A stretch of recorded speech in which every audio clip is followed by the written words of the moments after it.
প্রিয় বন্ধুরা, আপনাদের মাঝে গরমের রেসিপি নিয়ে আসলাম পেঁয়াজ রসুন ছাড়া কাঁচকলা দিয়ে আলুর পাতলা ঝোল। এটা কিন্তু রোগীদের জন্য ভীষণ উপকারী একটা খাবার। আর রান্নাটা দেখতে যেরকম হয়েছে খেতে কিন্তু দারুণ লাগে। আর আমি কিন্তু প্রায় এভাবে রান্না করে খেয়ে থাকি। আপনারা কে কে খান অবশ্যই জানাবেন। কাছে দূরে দেশে দেশের বাইরে থেকে যারা আমার ভিডিও সবসময় দেখেন এবং সুন্দর সুন্দর কমেন্ট করেন, সবার জন্য রইল মন থেকে অনেক অনেক ভালোবাসা এবং দোয়া আশীর্বাদ। সবাই এভাবে আমার সঙ্গে থাকবেন, পুরনো বন্ধু নতুন বন্ধু সবার জন্য অনেক অনেক ভালোবাসা রইল। সবাই এভাবে আমার পাশে থাকবেন একটু একটু করে আগানোর জন্য।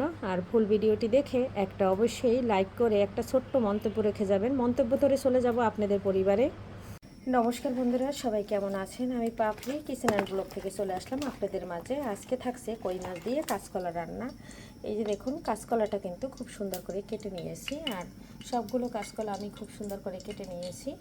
আর এদিকে মাছটা ধুয়ে নিয়েছি ভালো করে।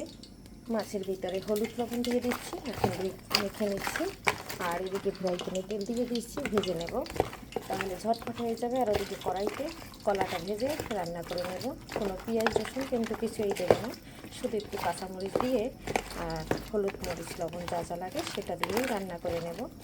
গরমে প্রচুর গরম, আমাদের এখানে 3 দিন থেকে প্রচুর গরম পড়েছে। মনে হয় যে শরীরে শুধু মানে আগুন চলছে এরকম মনে হয়। আর এই যে দেখুন, মাছটা দিয়ে দিচ্ছি। মাছটা মাথা হয়ে যাচ্ছে। মাছটা ভেজে নিয়ে ভালো করে ভেজে নিতে হবে, যেহেতু এটা চাষের কই তাই একটু ভালো করে ভাজতে হবে। সবগুলো মাছ একসাথে দিয়ে দিলাম। এদিকে কলাটাও লবণ হলুদ দিয়ে মেখে রেখেছি। কলাতে হালকা একটু তেলে ফোড়ন দিয়ে ভেজে একদম গরম জল দিয়ে দেবো, মশলা কষিয়ে ওর ভিতরে। কীভাবে রান্না করি সঙ্গে থাকুন। তাই কলাটা একটু হলুদ আর লবণ দিয়ে মেখে নিলাম, যাতে কালারটা কালো না হয়। তেল গরম করে দিয়েছি, আর এর ভিতরে রাঁধুনি জিরা কালো জিরে দিচ্ছি।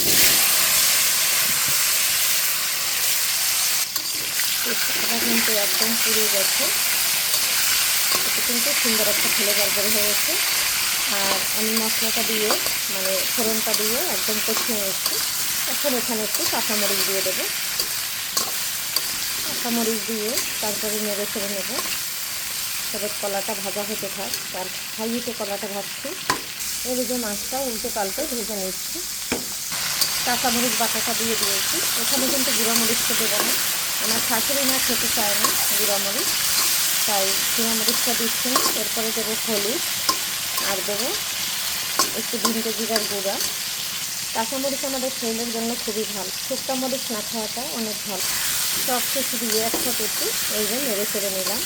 একদিকে মশলাও কষানো হয়ে গেছে, একদিকে কলাটাও ভাজা হয়ে গেছে। এখন আমি গরম জলটা দিয়ে দেবো, তাহলে কিন্তু আমার অল্প সময়ের ভিতর রান্নাটা হয়ে গেল। আর এতে কিন্তু অনেকটা গ্যাস সাশ্রয় হয়। আর এখন গরম জলটা দিয়ে দিচ্ছি। এই যে দেখুন, গরম জল। কলায় কিন্তু ঝোল একটু বেশি দিতে হয়, কারণ কলার ঝোলটা কিন্তু পরে টেনে যায়। ঝোলটা দিয়ে দিয়েছি, স্বাদ অনুযায়ী লবণটা দিয়ে দিচ্ছি। গরম জল দেওয়ার সাথে সাথে ফুটে উঠেছে। আর এদিকে আমার মাছ ভাজাটা হয়ে গেছে। মাছ ভাজাটা উল্টে পাল্টে খুব সুন্দর করে একদম ভেজে নিয়েছি। মাথা তিনটে কলার ভিতরে দিয়ে দিচ্ছি, মাছও দিয়ে দিচ্ছি। এখন একটু নেড়ে ছেড়ে দিচ্ছি। আর কাঁচামরিচের তরকারি কিন্তু একটু কালো কালার আসে, কিন্তু খেতে দারুণ লাগে। বন্ধুরা, এদিকে কলাটা কিন্তু হয়ে গেছে। এখন দিয়ে দিলাম আমার বাগান থেকে ধনে পাতা এনে, বড় ধুঙ্গের পাতা, মানে অনেকে বলে বিলেতি ধুঙ্গের পাতা, অনেকে বলে গাছ ধুঙ্গের পাতা, এক একজনই এক একটা বলে। এখন দিয়ে দেবো জিরার গুঁড়া। আর এই যে দেখুন, রান্নার কালারটা কিন্তু ফাইনালি অনেক সুন্দর। জিরার গুঁড়োটা আপনারা অবশ্যই দিবেন। আর এদিকে এখন একটু চামচ দিয়ে 2 পিস কলা ভেঙে দেবো। ভাঙ্গা লাগে না, ঝোল একদম গাঢ় হয়ে গেছে, তাও 2 পিস ভেঙে দিলাম, তাহলে দেখতে ভালো দেখা যাবে। এই যে 2 পিস কলা ভেঙে দিয়েছি। আর এদিকে দেখুন, কলাটা আমার ফাইনালি রান্না হয়ে গেছে। এখন আমি বলে ঢেলে নিচ্ছি। কেমন লাগলো কলার রান্নাটা?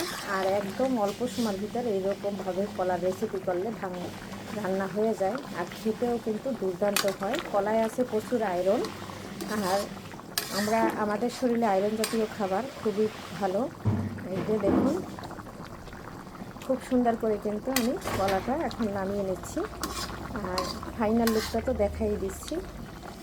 কলাটা অফ ক্যামেরায় নামিয়ে নিলাম। আর এই যে দেখুন একদম মাখো মাখো কিন্তু ঝোলটা আমার হয়ে গেছে। আর মাছগুলো খুব সুন্দর করে কিন্তু আমি একদম আস্থা রয়েছে, একটা মাছও কিন্তু ভাঙিনি। এই যে দেখুন সবগুলো মাছ আমি উপর থেকে আরও কয়েক টুকরা নিচে নিয়ে রয়ে গেছে। বন্ধুরা, এই গরমের মধ্যে এরকম কাঁচকলার ঝোল খেতে কিন্তু ভীষণ ভালো লাগে। আপনাদের কাছে কেমন লাগে অবশ্যই জানাতে পারেন। আজকের মতো বিদায় নিচ্ছি। সবাই ভালো থাকুন, সুস্থ থাকুন, আবারও দেখা হবে সবার সঙ্গে। বাই।